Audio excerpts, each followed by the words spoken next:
And there we are, we're live, and nobody's with us. We have an empty house. Oh, Glenn showed up. Huh. Tyler! Tyler! Bring me a Dr. Pepper out of the case. So, this is starting off. Hey, Jason. Hey, Phil. Hey, Glenn, again. And Dennis. So I picked out a Dr. Pepper, and the can was like this. And I was like, that's not going to work. So I went and got another Dr. Pepper. And I got it out. And I set it down, and I thought it looked normal, and the can's like this. Tyler, come here. I didn't finish. Now I'm serving the third one, because I'm like, take these two, set them on the table. Yeah, that's weird. This one appears to be okay. I was wondering if I was in some sort of like weird vortex. My Dr. Peppers were like getting ready to explode. Are you a fan of Dr. Pepper Zero? I'm a fan of Dr. Pepper. I like Dr. Pepper. If you give me Dr. Pepper Zero, if you give me a Diet Coke, if you give me a Diet Pepsi, a Diet Sprite, anything that is zero or anything else, I will throw it out the window.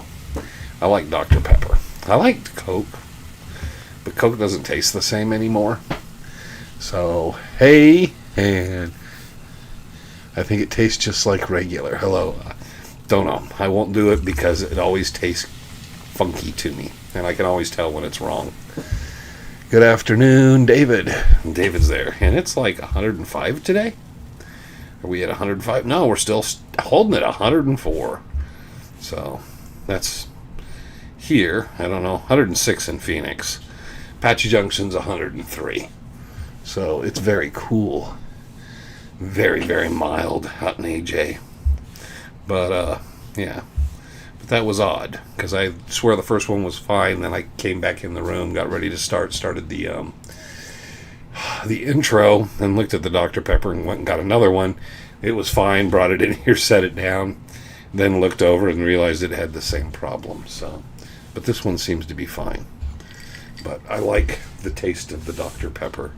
So, unless it's like, if you're having rum or something like that, I think I'd go with Coke still. Dr. Pepper's a little weird with that stuff. Even though I do the Dr. Pepper with bourbon. Clear my throat there for the afternoon. So we have Jason.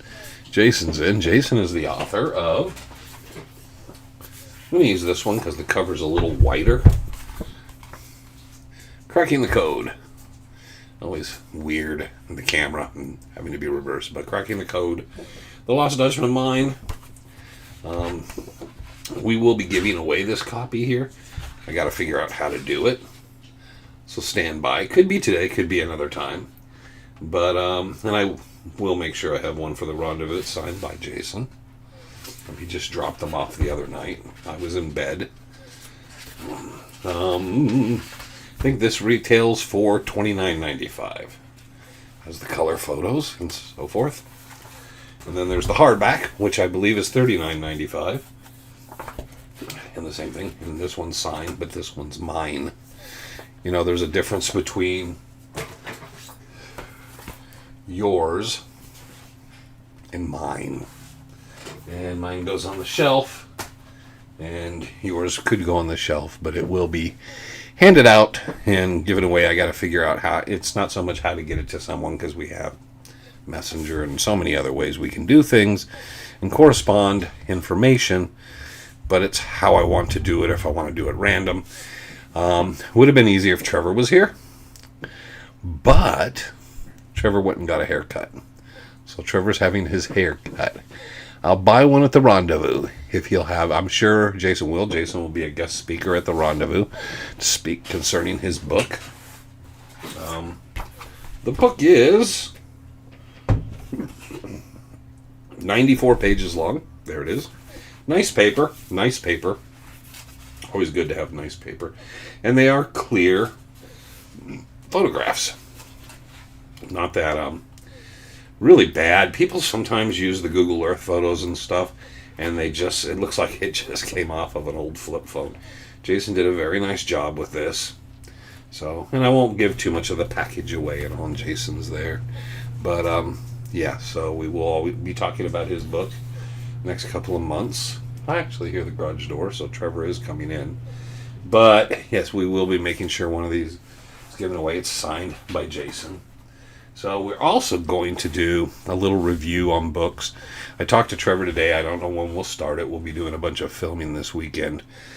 We have This Day in the Superstitions. We have Monday's episode for Chasing Legends and some other things to do. But I told him I'd like to start to do some book reviews because I got several books sitting around. They've come out over the last period of time, and there's some older books. And I said it would be nice to do a 4 or 5 minute thing concerning some of these books, their availability and so forth. Jason's book is available, I believe, in the Superstition Mountain Museum.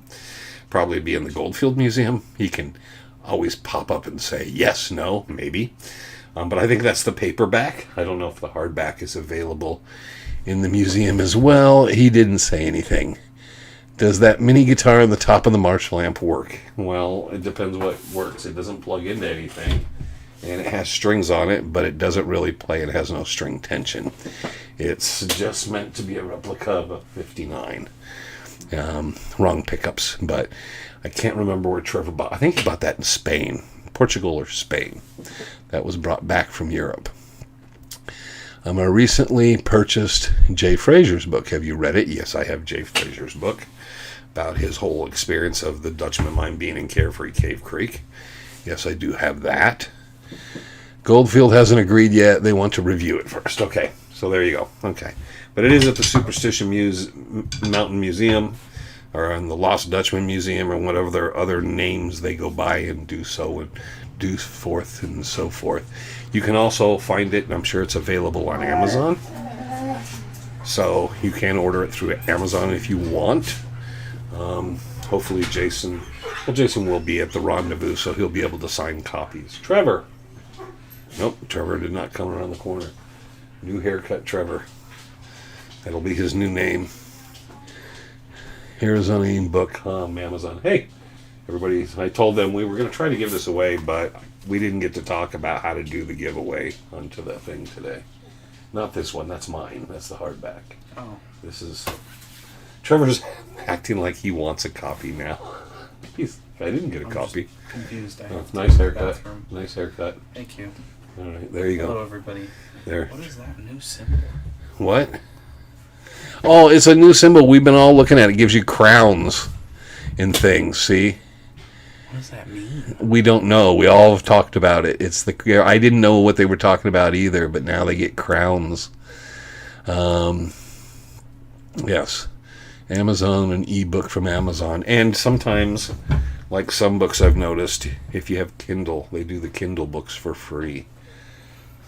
So if you have a Kindle, you can do the Kindle book for free. No, Trevor's into this. Most comments get live chat. Crown. Most comments. This. Oh, Trevor's doing this. So he's doing rankings. Top fans. The top fans. The fracas is the top fan. Is Is that just like for today, though, right? I have no idea. Okay. Top fans. And Trevor's just screwing up my screen. I'll fix it in a second. It says a place for fans to stand. The top 3 get special badges in the chat. It resets every stream. So, yeah. Okay. So each stream, it's like... They collect XP by sending chat What messages. XP? Is it like a game? That's what it's trying to make it. Yeah. It's trying to make it a game where they're competing with who comments the most? Yeah. Okay, Jason's winning because yeah. most comments gets crowned. Strange. Okay, I don't know. It's like a video game within the chat, within the context of the live. Let's see, whoever comments the most. Yeah, okay, so we kind of figured that out. It's not like that's something I'm concentrating on. I don't know. Yeah, Jason, you win the copy of the book. You have the most comments. There we go. I don't know. That just means everybody could just start spamming the whole thing. That wouldn't be a fair way to do it. Did Jim Hatt ever write about the LDM? Yeah, he did a book. I don't know where it's out on the bookshelf. There's a numbered book. I got 2 of them. Trevor has one. I don't know how many copies there were. 50? maybe 150 maybe, though. I don't know where it's at. It's a small pamphlet-like book he wrote on the stone maps. I'm going to try to look. I hate doing this during the live. This is why it'd be nice to have Trevor around. I don't know where it's at. No, I can't find it. It's smaller. It's on the stone maps, but they are hand numbered and signed by Jim. And I don't think there's very many of them out there. I know the last of them, years ago, Ron Feldman had them at his gift shop, which is closed for the summer. So, and Ron's in Colorado, so I can't really do much about it to see if there are any more left. But Trevor, again, we got 3 of those Jim Hat books, right, from Ron? 2 or 3. Remember, it was Jim Hat numbered series of books. You were there with me when I got it. And didn't I buy I got one, he gave me one, and then I bought another one for you? You don't remember? I have no idea. Okay, he has no idea. It was something like that. So, Ron gave me one for buying one, and then I bought another one for Trevor. But they have hand numbered, and he signed them. So, yes, Jim did write that on the Lost Dutchman Mine. Theater, okay. But so, yes. Another book came out, and we'll have to do a review on it sometime. I don't know how much it is. I can't remember what I paid for it. And it's not in the book. But he kept bugging us. I think he came on the chat. I think he was in here with us a few times. He was all over the Lost Dutchman or the Superstition Mountain Treasures page and a few other places, going on. And it was this gentleman, Glenn Rogers, about 10 reasons why it's not in the Superstitions, and I'll tell you where it's at. And I don't think that's a picture of Glenn. I think he just put that old prospector picture on there to kind of make it look goofy, and then there's a sketch of him on the back, which looks very different. Says he's a 4th generation Arizonan, and then the book's made in Vegas, I think. Yes. Loves Arizona history. He's a Jeep enthusiast. There's a picture of him, if anybody knows Glenn. But anyways, Glenn touted this book and all, and I finally picked one up. I bought one because Glenn wanting the reviews and wanting all this attention concerning it, I thought, okay, I'll buy a book and see. The book is only 76 pages. It's smaller. Jason wins size. Jason wins. His book can cover up Glenn's book.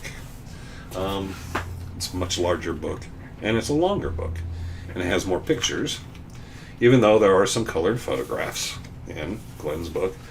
I'll save it for the review of it. This is supposed to be the real story of the Lost Dutchman Mine. It's published by Camp Verde Company, and it was printed in Las Vegas. It's kind of all... that's kind of how the book runs. So there you go. But Glenn's book, so if Glenn's out there, and he hasn't been talking about it for a while, so he must have been happy with whatever he did with it. But I did buy it. I do buy these books. If I don't get one or can't run into the person or talk to the person, I will eventually buy the book and read the book. Fortunately, nobody's writing anything 400 or 500 pages. So it's easy. I'm able to sit down, read the book, and then reread it again the next day and kind of do it at all. So I will be doing reviews on both these books, but we will be talking mostly about Jason. Because you know why, Jason? Jason gave me the first run of the book before it went to, when it went to print. And there were some things he wanted it proofread, which is good on Jason. Very, very good on Jason. It was about being proofread like, oh, Jason, you got this wrong, or Jason, you're an idiot. It was about misspellings, typos, certain things. And I gave him some feedback. He corrected those things, gave me the next one before it went to final print, and I checked that and made sure everything was copacetic. I did write him an introduction, so when I do the review, I will read my own introduction that I sent him, because I thought it was a really good introduction. Jason, you did not put my introduction into the book. You should have used it as a preface or something. You should have done it. you get a point off for that. So if there's like 10 points on the book, you could have wrote the best book ever, and you would have only got 9 points, maybe 8.5, because you didn't use my quip that I wrote, which was nice. It was a nice thing. I wrote a nice thing. Anyways, we will do reviews on books and do short ones. Probably put them out on Wednesdays, just to kind of, because people always ask, what about this book? What about that book? You're in the live, you catch it here or there in the live, but you don't always catch kind of what my thoughts or feelings are on certain books. I always, if you've asked me certain questions about that, you will understand that the main thing from me, and Jason, don't be giving more books away. Sell some books. But I will always say, if you collect Dutchman books, you like to collect different books on the Lost Dutchman mind, anything non-fiction I will buy. Fictional stuff, I'm not so sure, because there are a lot of amateur writers, and there's a difference between being able to write and not really being able to write. And it's hard to read fiction by people who can't write. There are a few people locally that can actually write. So I will buy less of the fiction, far less of the fiction. Non-fiction, I always try to pick them up. It's always very nice, the Johnson brothers, Jason, Jack Sanfelice, when they bring a copy. I thought Jason was very smart, very much on his toes, to make sure this book was circulated out, so anything corrected, we could catch anything, misspellings and stuff. Very good job on his idea. He's working on a PhD, so the guy's got some brains, okay? And so if you want to support him, he's a Dutch hunter, and you want to be supportive of the guy, even though you don't agree with Jason's opinion, the best thing you can do is buy the book. And I'm sure Jason at the Rendezvous would speak, and he'd love to sell the book, and he will love to sign the book for people. I'm sure he'll sign things that he's your best friend. I think he'll sign everything but your home loan. There you go. Let's see. I like the older books because they were closer to the... Well, there's only... You know what's funny is the earliest books are probably some of the early books that were actually published, like Orrin Arnold's book, there's so much fabrication because they were built on the home story, or when guys were still really searching.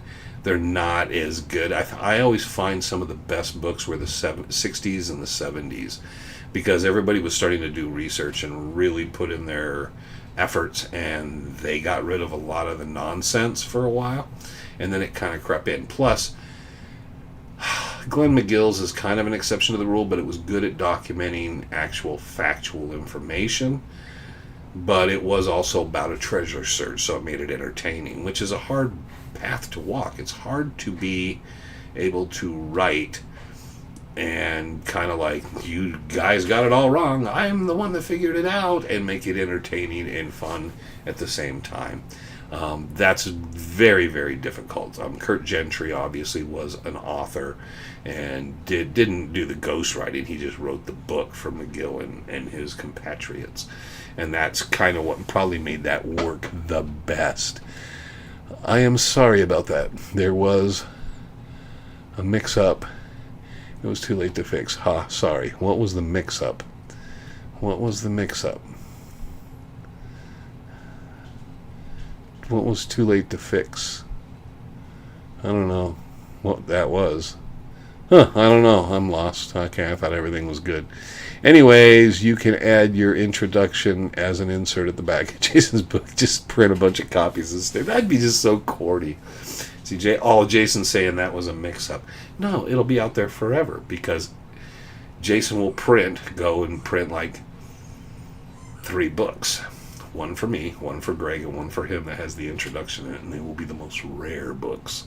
Or you can just do one. Or I'll just take it and have it done myself. Put my own in there and say, look, I got the one. No. So I will put that out there, but I always will, yeah. See, I'm not a bad guy, because I could be like other people in the Dutch hunting community that Jason's met that are assholes and just won't do anything for you and stuff and all. And it's like, no. But I wrote that. I really wanted to. I always try to encourage people to do that sort of thing. And I know you're putting your own money into it, man. It's, kind of a big deal to you. So, over everything else. So you shouldn't be shut down. I still have I bought a copy of the Johnson Brothers book, reviewed it rather harshly on the internet. It was a written review. I was pretty harsh. And Bill and I'm trying to remember his brother's name, Bill's brother. I feel really bad. But anyways, they sent me a really nice signed copy after I did this review. And we got along and everything after that. But, I've always kind of thought, yeah, you know what? These guys, it's stuff. Still trying to find Barry Storm's first book. Wow. Trail of the Dutchman. Yeah, that's a pretty good book. And I don't think there was a hardback by it. And there couldn't have been that many copies. You can look up on Doug Stewart's bibliography of The Lost Dutchman, or contact him and basically find out from him. And Jason on anything if you want to just kind of like use it for selling the book, commercial, or anything else, a presentation on a website or anything, use what I wrote. That's fine. That's cool. But anyways, Barry Storm's, I don't know how many copies were published because it was kind of more local. I was a local publisher because Barry Goldwater paid for it. Mistake. I think he helped fund it. As a member of it was the Dons that got behind it with Storm. So it was the Dons of Arizona because that was their book, which would have been their third book.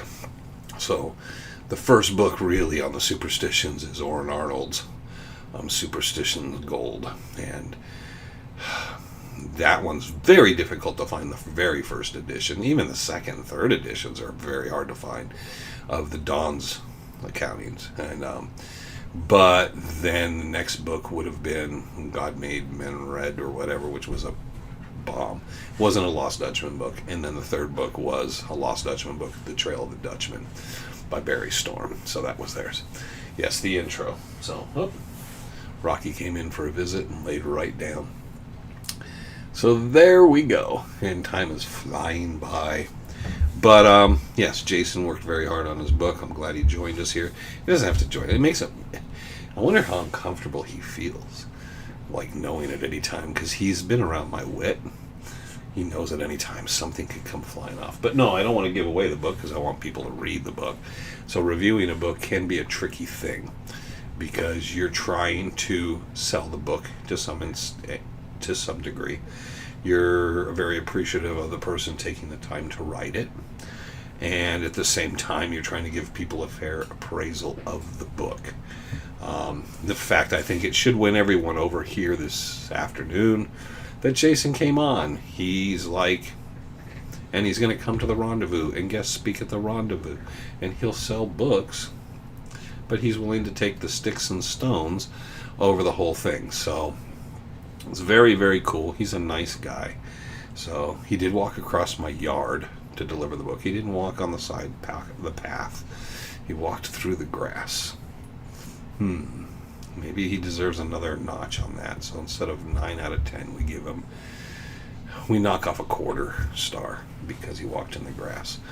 But no, Jason's a good guy. He's come by. He reached out. He asked about input and so forth. I will say in the book, he's going to... Jason was kind enough not only to make sure I got some copies, and I, like I said, it'll sell a few books for him, hopefully. But at the same time, he took some of the negative with it. And in the book, it's not exactly how I remember our interaction, but it's close enough, and I got thicker skin than other people in the Dutch hunting community, so I really don't care. He could have made me out to be the pure villain in the book, and I would have actually loved it, because I never get to be the villain. I want to be the Frank. Looking to reading it and meeting you, Jason, at the rendezvous. So, there you go. Oh, there's a bunch of birds in my yard. Don't know what they do. Anyhow, so there's Jason's book. I'm glad Jason joined us. But yeah, pick up a copy. And like I said, I think he would have corrected me if I got it wrong. I believe this is $29.95. Print costs have obviously went up. This is $39.95. I like the hardbacks because they hold together better and they look better on the. I will also give him another. Well, we got to give him a point back because a half point.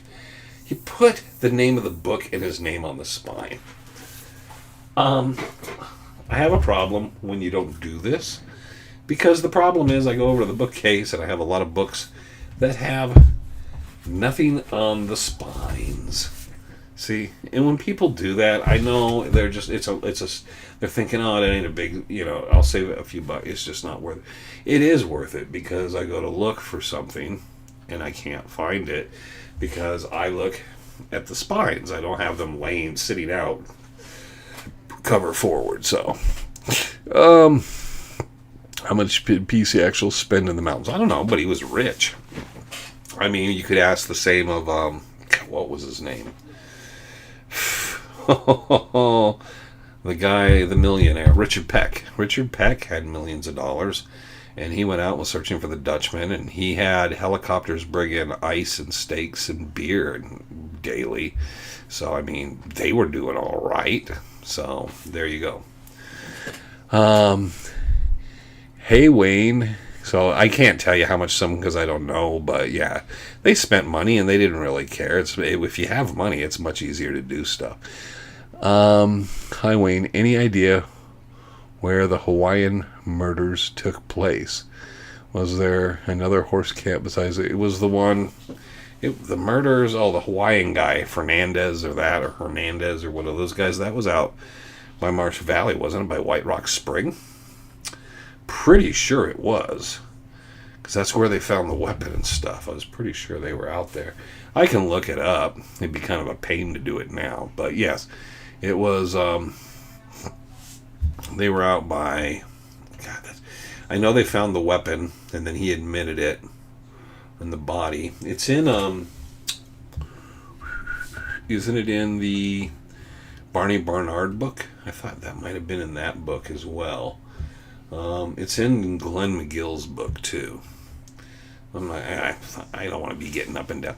See, this is where it would be cool to have that personal assistant that would be pulling the book down, pushing the book over, and because I know where the stuff is in the books. It's how much I've read these stupid books, but I can just look things up and say, oh, I know where it's at in the book. But, I was pretty sure it was up by White Rock. I could be wrong, but that's what I'm thinking in the back of my head. I know they had a camp there, and I thought that's around somewhere in that area is where they found the pistol, which was the murder weapon. And yeah, kind of like people get out there, they get crazy. Look, it's bad enough people kill people over when they find stuff, but that was an instance where they hadn't found anything, and one guy got too bossy, and the other guy said, you weren't the boss of me. And then he shot him. And then he came out, and then he said, yep, I killed him. So, yeah, I'm hoping that'll probably be one of those stories next year I'll do a follow-up on. Look up some of the articles stuff, and, whatever happened to. Some people were afraid and did a couple stories, and I stayed away from the stories because, you hate to do a story that someone else just did, and there was a little pattern of that, where because of mutual people, I would talk about stories and material and things I was thinking of talking about, and then I realized someone else was doing some of those stories, and I was like, well, that's weird, because I was going to do that here in a few weeks. That was one of the ones upcoming I wanted to do, and I kind of felt like, okay, I'm not going to really have hurt feelings over it, but I'm not going to do the story because it feels like you're competing at that moment, and it's like, oh no, I can do it better, which I've done a couple of them, but I'd like to keep them further apart. And yeah, that comes into those stories, is sometimes I talk about it, or there's something out there I run across, and then I go, oh yeah, I want to do that, but I'll do it. So I'll probably next year, when we do the little expansion on this day, instead of doing 4 or 5 this day in the Superstitions, there'll be one we might mention that'll be a repeat, but there will be one that will be kind of a little more broader on the story, which is going to be a pain, because it still means I got to shoot 31 of these videos for an entire month, which takes time. The monthly This Day in the Superstitions, even though you think they're just seconds, sometimes we got to repeat them 2-3 times because they're really a rapid fire. and I run through them all at the same time, which someone commented that I always wear the Fender shirt, which I don't always realize that I do. But yes, I just grab a shirt and then I throw it on. And what happens is we could be shooting Chasing Legends and 30 of those. So during the whole month, if I do a couple Chasing Legends in these shirts and a live in this shirt, that seems like that's the only shirt I own, which is not true. I own 2 Fender shirts, identical. Okay. Which I do. Any of them, you can add a small update at the end. Well, that's what we're going to do. That's the whole point. I'm going to take what I think is the best story for certain dates, and if I can't find one, say for March 7th, there wasn't one, or March 7th doesn't really have anything to speak of, then I'll take another one, and I'm just going to take and do a top story. Try to do it each day. Maybe it'll be Monday through Friday, but it should be all 7 days. And I'll start pulling those together. Right now, I'm working on September's. We're going to film August. So probably September, October, I'll start pulling and start putting the January stuff together. And we'll see how that goes. That's going to be a lot more work and a lot more memory, because doing these short ones, I can just look down and look at it and then kind of look at the camera and kind of make a run at it. And a lot of times, I would say 7-8 times out of 10, I get it right. There's no stumble. The problem is going to be doing the longer pieces. I have to remember that. So it's a tough day, trust me. If you ever sat here, we ever showed you where I have to sit down and say we have something I got to do, and then I got to do 30 of these this day in the Superstitions, and I have to do Chasing Legends, and then Trevor says, oh, we need a Chasing Legends for next Monday too. And it's a lot of memory going on, and a lot of trying not to trip over your own tongue. It's a lot to sit there, and your butt gets tired sitting there doing that, but we do it. So next year we will begin those, which will be moving forward, and we'll still probably do this day in the Superstitions. We'll still have a few, especially when people passed away, and certain things will make noteworthy things. There you go. Any of them that you can just add, okay, it's probably, I have a tendency to read back to where I was. Waltz's directions to his mind were written in German in Helen Corbin's book. No, they weren't. They weren't written in German. That was a couple people went and translated them into German of what they would have been. Julia did not give German directions, because the first person she spoke to on the directions, remember, was Jim Bark. And then later Sim Zealy, who I do not believe either spoke German, neither did Dick Holmes, who claims he also heard this. So Julia told the directions, and that was one of Thomas Glover's things, is could have she got certain things wrong, like distance and size, and would have Waltz been off a little bit, or did she misunderstand because of the translation of maybe instead of 30 feet across, he was saying it was a 30-foot circumference for the pit. There was different things. So Waltz's, so that was, I'm trying to remember who it was too. It was 2 individuals, and they basically, it might have been Herman, might have been one of them, but they took and redid the directions in German. So what it would have been, what would have sounded like German. It was just an exercise. But those were not Waltz's exact words. Because none of them, no one ever got to speak to Julia and say, hey, in German, what did he say for this? What did he call it? Everyone she spoke to it English. And it was an English translation. So, yeah, you kind of misunderstood. That was, and I'm trying to remember who the names will pop up. One of them was connected loosely to Dick Holmes. I'm trying to remember who it was. But yes, it's in Curse of the Dutchman. But that was their deal, which a number of people did that. I don't know how helpful was that. I mean, taking it from Julia's English translation to make it a German translation.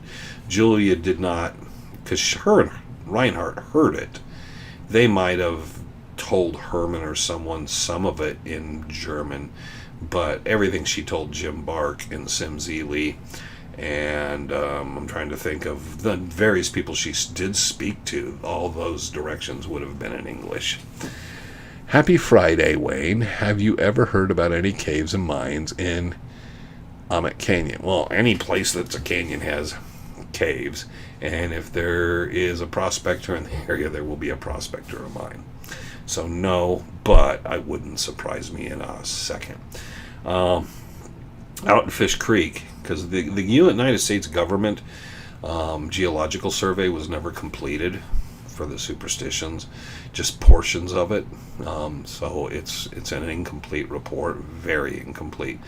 But you can find some of the work that was done. One of the ones was done up in Fish Creek, up near the Salt River, and they would detail not just the geological formations and the layers and everything else, but they will go through all the mines and caves and stuff in the area.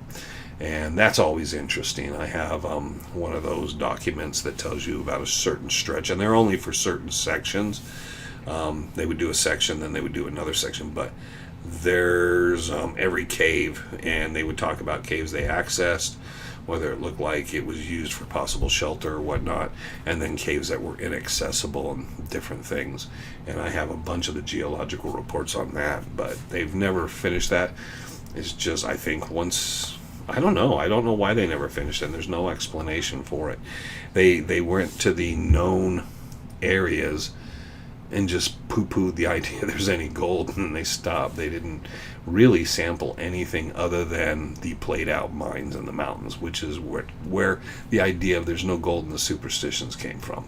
Because, well, let's go to the Palmer mine that's no longer being worked and say, well, there's not enough gold in there to work it. Well, of course, that's why it's not being worked. Oh, let's go to this place. Oh, there's not enough gold in this to be worked. So that was kind of like a weird way to do it, and that's kind of where I think that came from. Greetings, Wayne Gill Gold Prospecting, San Antonio, Texas, where every day is a golden day. Another fantastic week. The Hermite. Surly had more than one dig. The Hermit. Okay, he put an E on the end, so I did like the French. The Hermite. I don't know if that is more than one dig.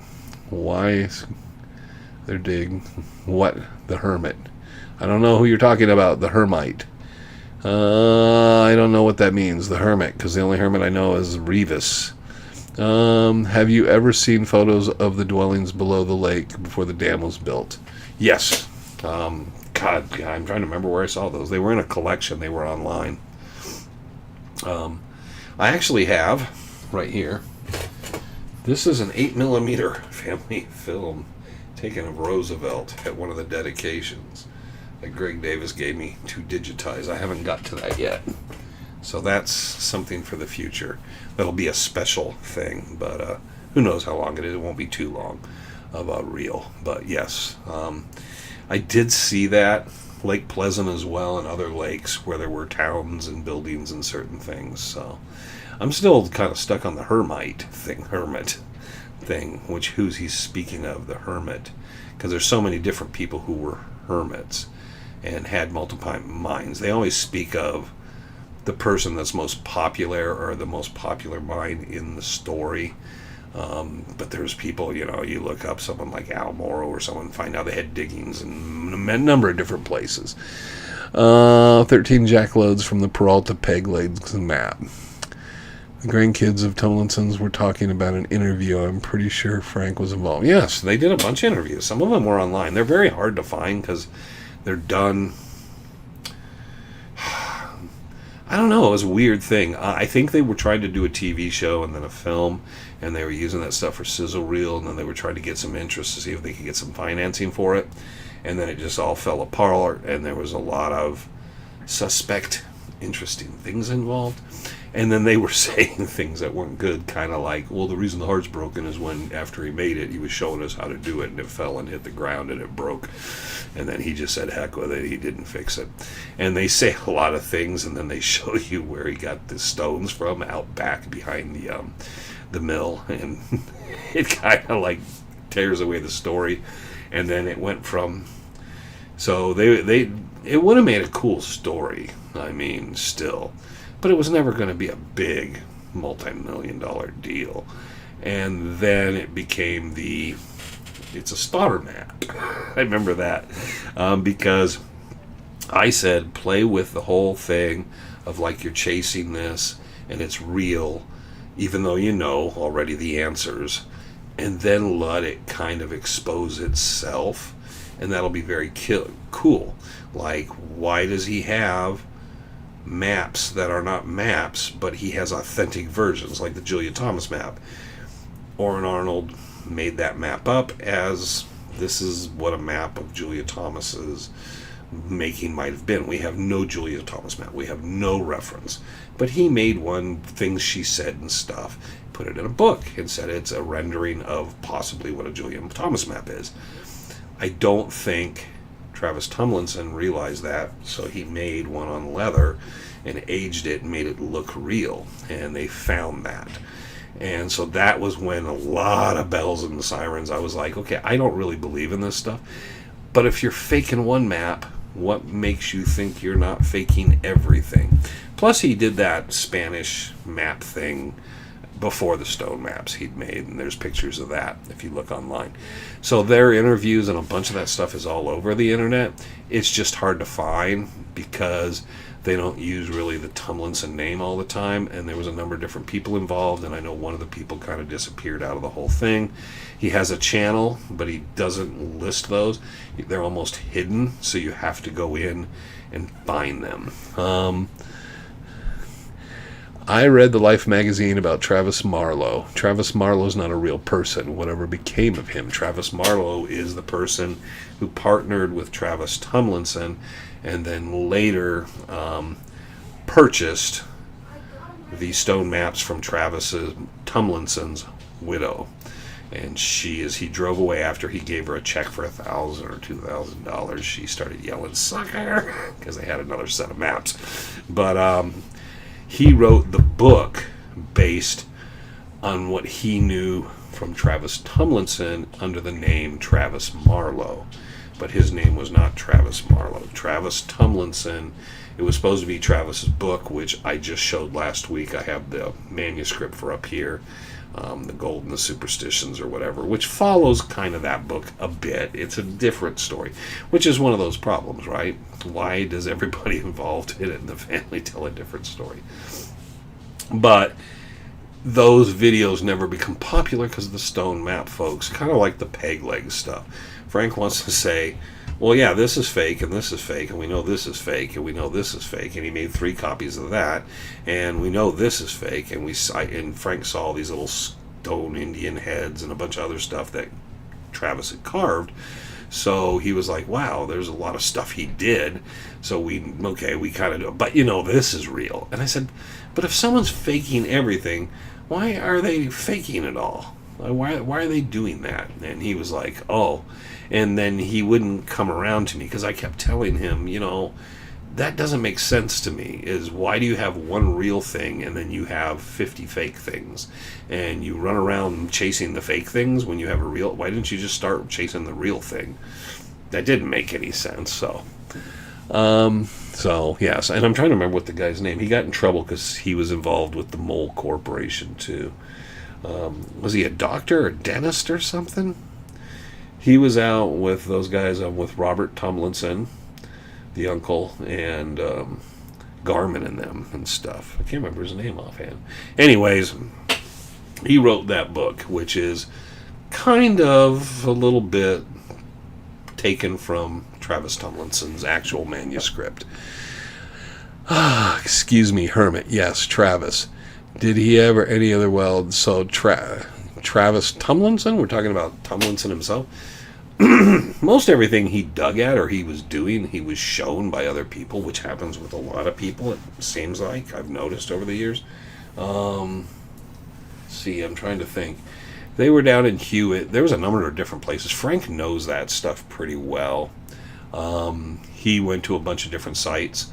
A bunch of information. He was able to talk to a couple different people and get certain information, and then they followed that up. That was before I knew him, and then after I knew him. And I was into Garmin, but I wasn't into the Travis Tomlinson. Well, I want to go see where Travis Tomlinson camped.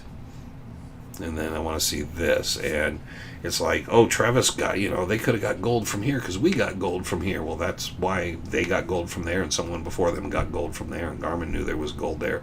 And then it became really stupid because then there was a psychic involved. And I was like, if everybody's been getting gold from here for 100 years, and why does the psychic even matter? Why doesn't everybody do what most people do, is look where people have found gold? I wasn't as interested in some of that. I was interested in the Garmin stuff, and there were some ruins and some other things. But then everybody started piling in on it, and a couple people got involved who were kind of con men, and it got shady, and I was like, I don't want anything to do with that. I don't mind doing the research. I don't mind doing this. I don't want to do this. I don't want to pull the wool over people's eyes or do this kind of garbage. Even though I'm not the one doing it, I don't want to be associated with them. Frank didn't have a problem with it. That came back on Frank, but that's not my problem. I scouted the areas, and someone had picked every little hole and crevice along a few of those mountains, old digs. Yeah, people do that. There was the upper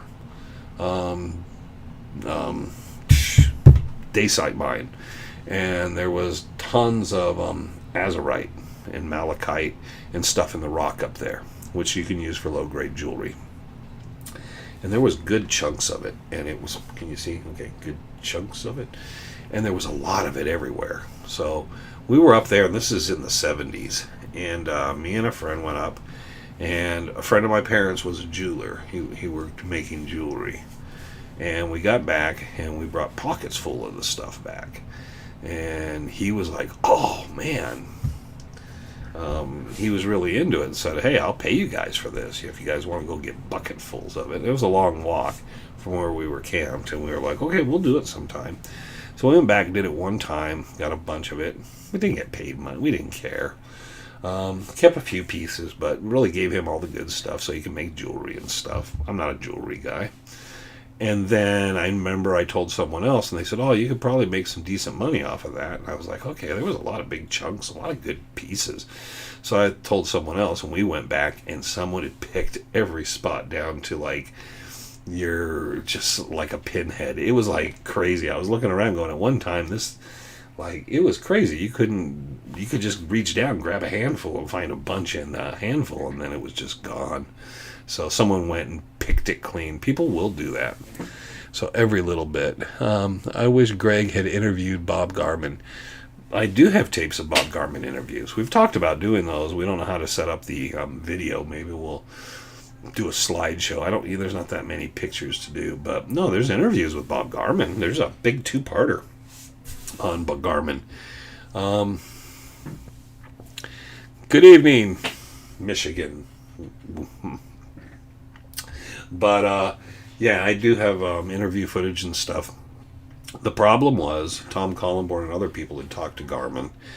And I think Greg did an interview with Garmin. But he didn't get close to him because he thought Bob Garmin didn't like him. And it turns out after he passed away, Tom went to Greg and said, Bob really liked you. He really thought he liked what you were doing in the collection and stuff. Bob was very impressed with you.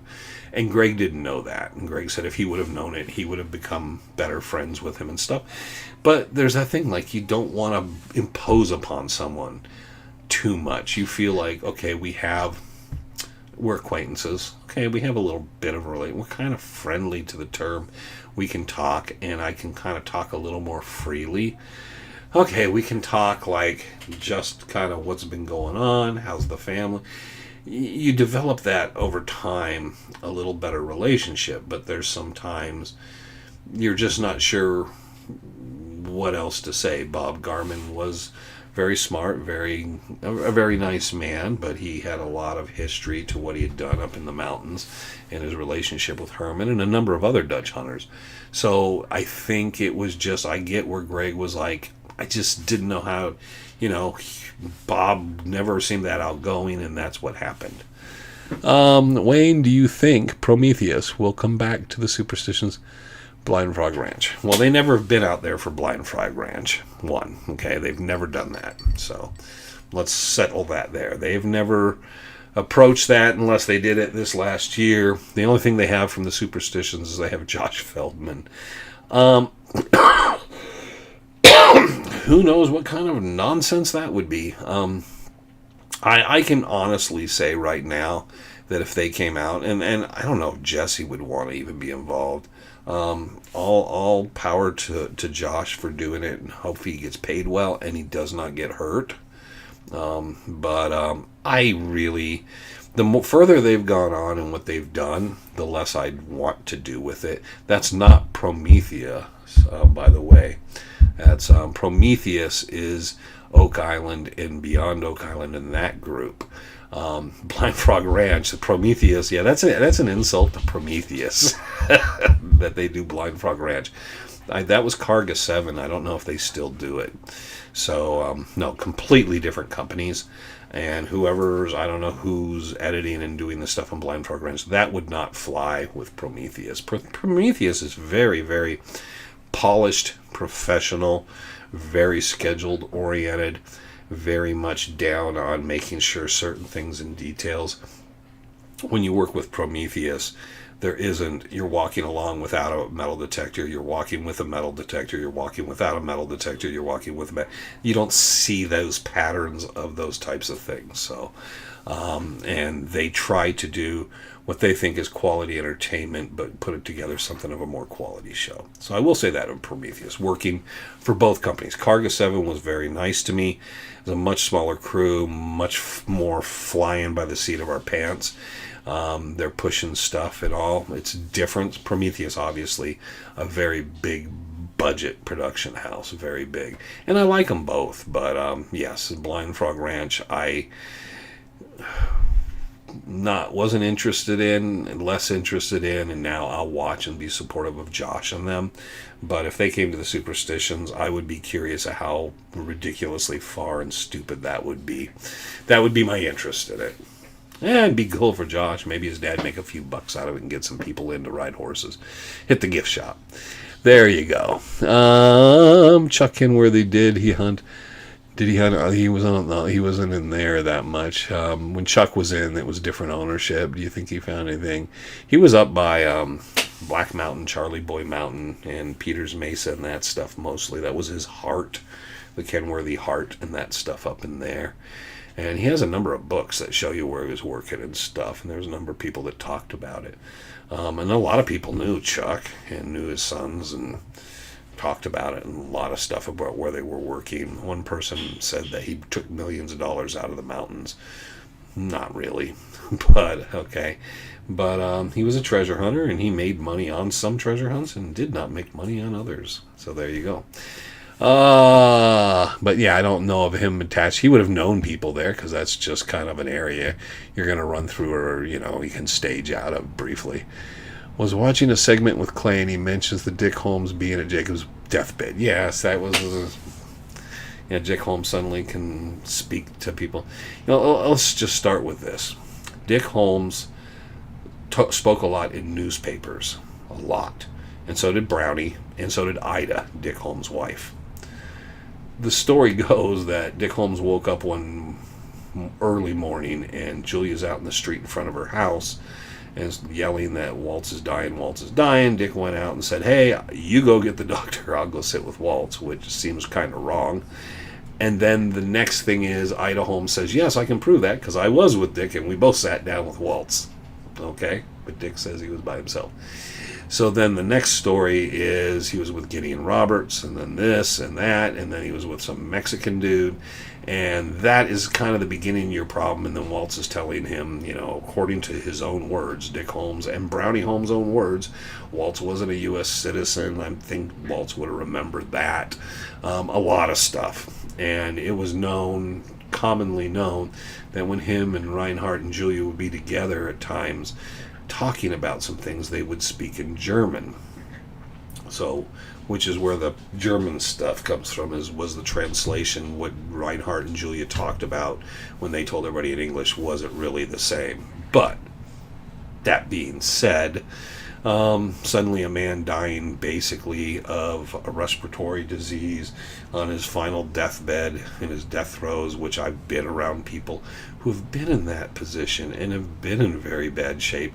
And suddenly he got long-winded and told all these crazy stories to Dick Holmes and stuff, and then said, hey, take the gold while you're at it, and all this. And then people have made up all kinds of stories around that, like, oh, there was like a feud and a court case, and there was like all this going on between Julia and Dick Holmes, and there were people in town taking sides, and it had to go to court, and they found in favor of Dick Holmes. I'm sorry, because a few of the people that defended that and said that, if you spit on the sidewalk in Phoenix at that time, if you slapped a horse, you made the front page of the newspapers. The newspapers captured everything. There is no newspaper articles of any of that stuff happening. That is not just hearsay. That was absolutely made up BS. Kind of like Jacob Waltz was coming into town and talking about his mine and going out prospecting, and everybody knew he had a mine, but they couldn't follow him out. But he got drunk and talked about his mine. It was common knowledge all through town. And yet, Julia Thomas's brother-in-law, after many years later, was surprised and said, maybe Waltz, there was something to that. Maybe there really was a mine or something he had, because it wasn't common knowledge at the time. One of the problems is once Waltz was dead, there was a total fictional Jacob Waltz built out of that. And Dick Holmes was very, very, very much part of that. There was stuff that Clay Worse and I talked about, that kind of stuff, which was just private conversation between the two of us of the problems we both had with that kind of stuff. So there you go. Hold it. Okay, so I'm trying to get through this stuff because I'm getting way behind. Skinwalker Ranch was pretty good this week. Yeah, I don't know. How many times can we just shoot rockets?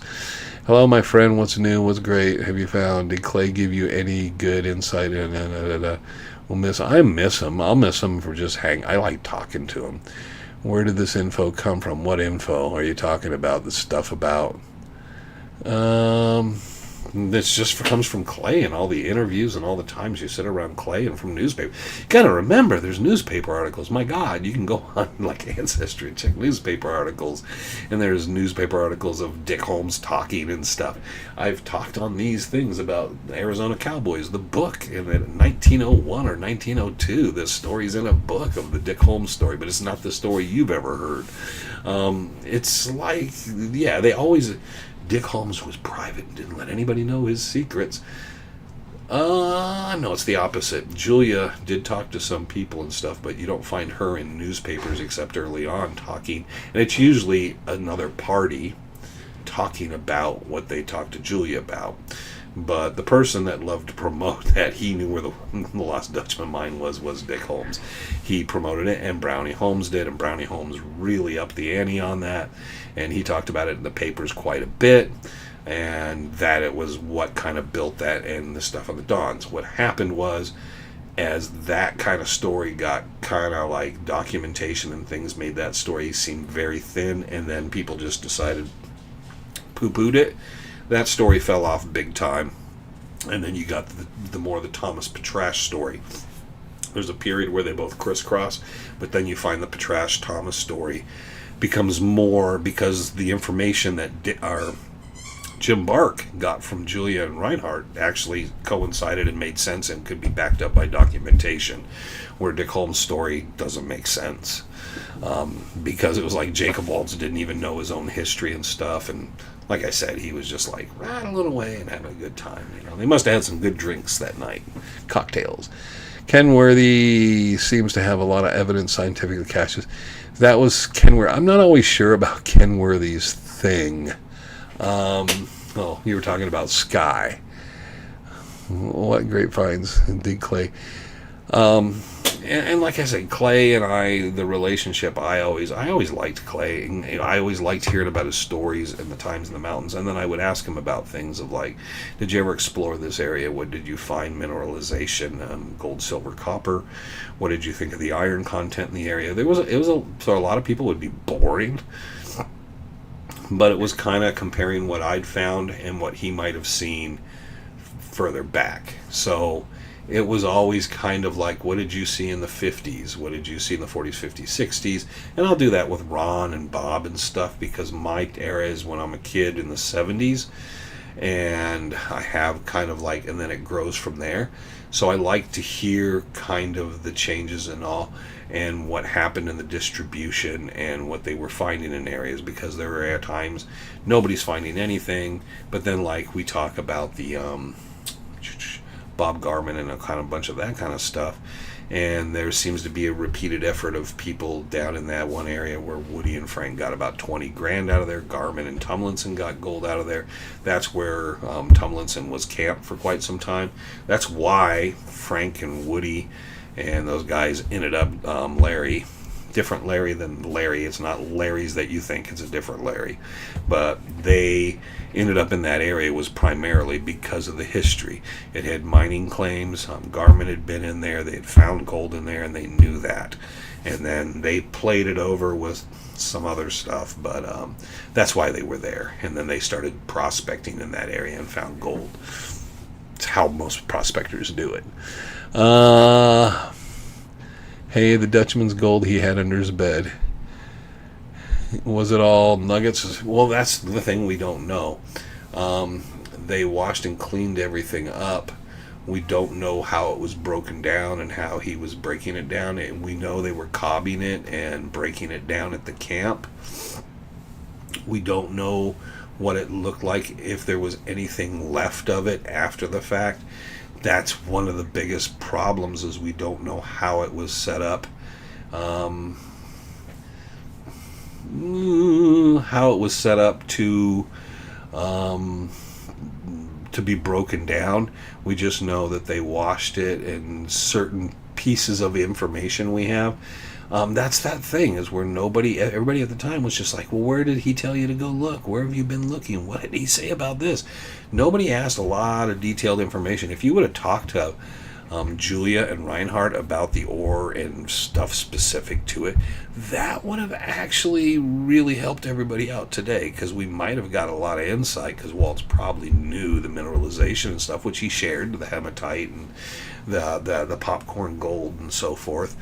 And then a lot of stuff was added to that later, but we would have kind of like more information going. But people weren't interested in that. That's kind of like one of those things. What would you yourself like to find? I always like find anything. I'm always happy. I'm just happy when I find stuff. How is your buddy Larry? Which Larry? There's many Larrys. We just talked about another Larry who wasn't my buddy. There's always Larrys. Are you talking Hedrick? Hedrick? I don't know. I haven't talked to Hedrick. Haven't seen him since Clay's funeral.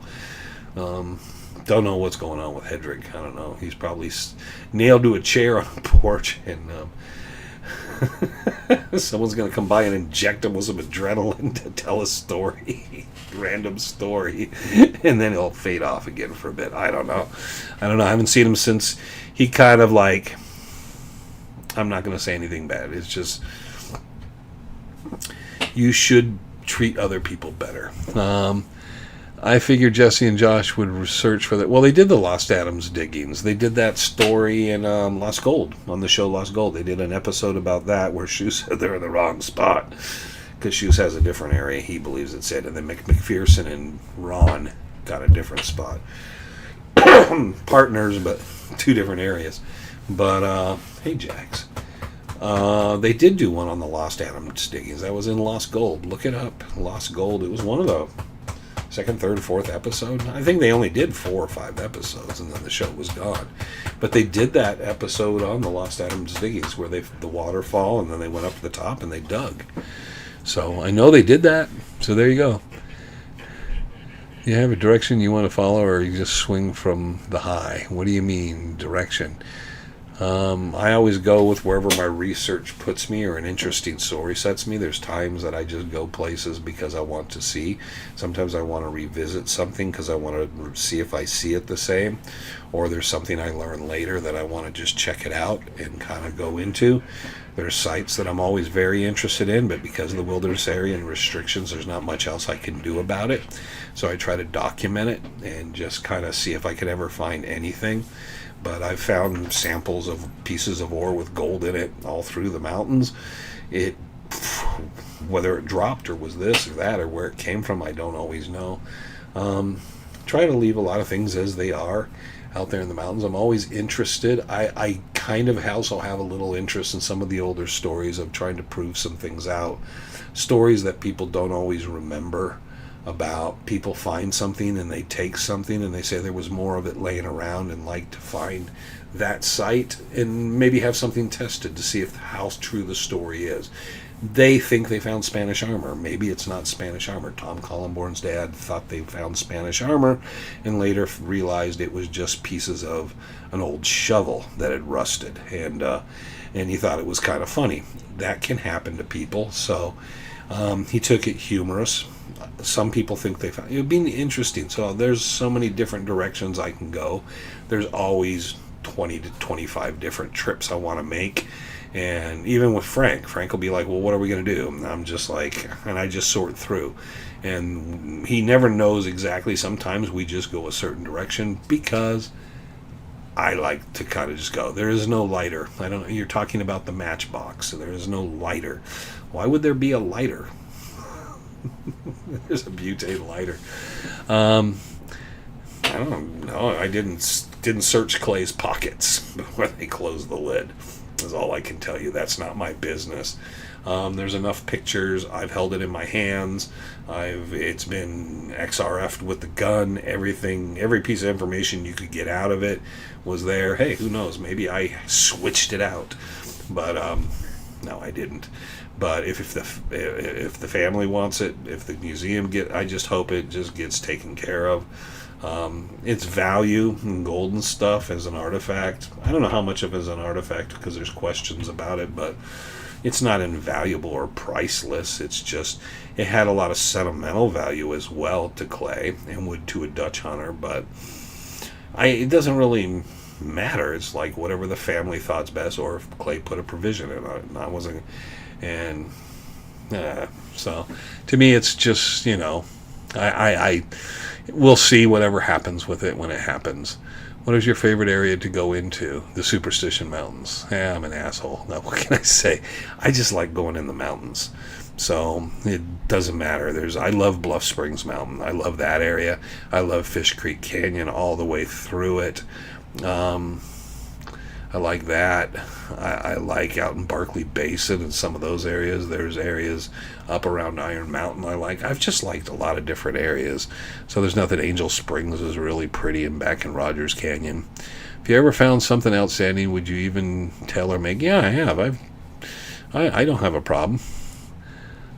I'm good, Robert. Okay, is that Larry? Is the Larry? So he was talking Larry Akins. That was Larry.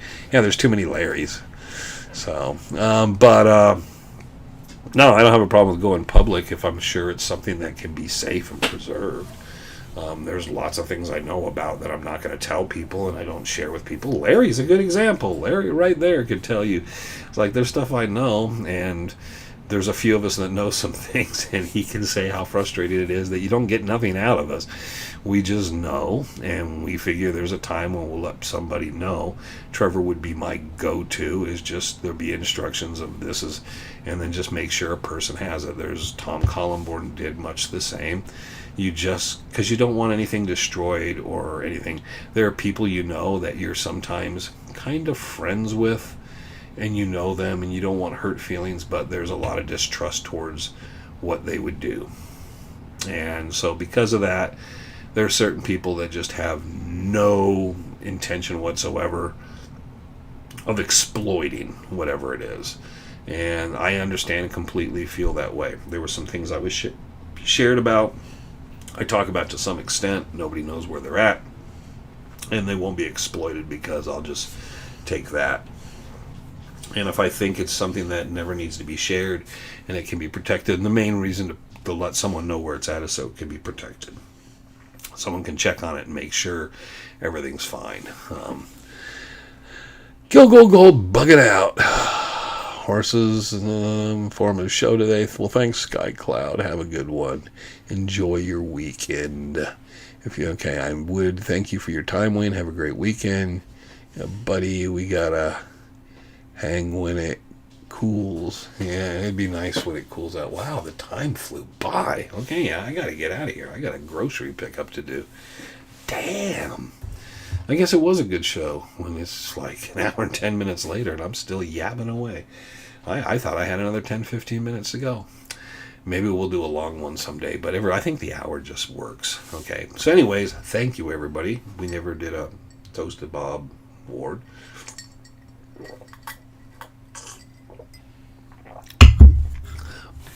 Rendezvous, November 14th, 15th, 16th. Thank you to Jason Fritsch for joining us today. Larry Akins, who kind of popped in and mentioned his own self. And everybody else for joining us and kind of jumping on in. We'll see what we can get for the rendezvous. But if anybody has anything, guest speaking and whatnot, speak up. Kind of throw it out there. Thanks for showcasing my book. Yeah, hey, I'll throw it back up there again. Jason's still with us listening and talking. But yeah, Jason's book's available $29.95 for the paperback, $39.95 for the hardback. And it's a good hardback. You can flatten things maybe with this. So you can use it. But I don't know.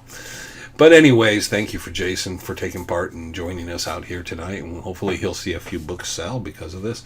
And we'll keep pushing along. But thank you, everybody, for joining us. Thank you for taking part, participating, getting to wear your little crowns and whatnot. I don't know. All your crowns that you've saved and you've mustered and gained, now they go away. The great royal purple and white crowns. See that? Why don't they have golden crowns? That would make more sense. Tom said he sounds something great, but no more just to protect. Yeah, that Tom Collenborn did that. A lot of people did that. Everybody did that. Have a great weekend. Purchasing the book. Thanks, Wayne. There you go. Another book sale. Hope to be there in December. We'll see you then. Thank you, everybody. Have a good night. I'm going to get out of here because if I don't, I'll just keep rumbling along. So have a great weekend. Have a great last week. Catch us Chasing Legends on Monday, and we'll catch you next Friday.